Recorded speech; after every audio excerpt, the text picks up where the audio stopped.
Hello and welcome back to another video tutorial. For today's video is how to download your Facebook video story. It's just pretty quick and simple, so let's go. So to download your Facebook video story, you can follow these steps.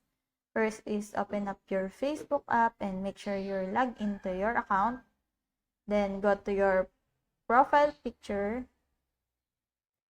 Then click on, you see on the add to story, view tools, edit. Click the three dots beside that. Then press archive.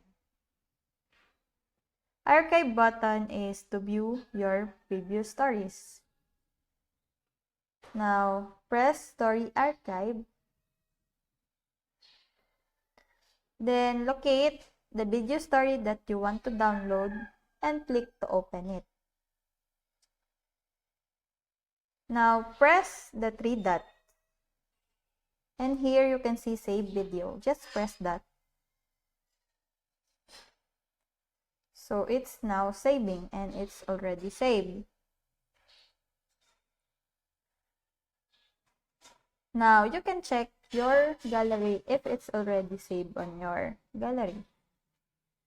Please take note that if you're using Facebook mobile app, you can download story by opening the story, tapping the three dots in the top right corner and selecting save video.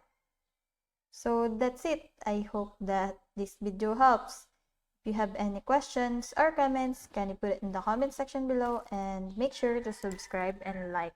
Thanks!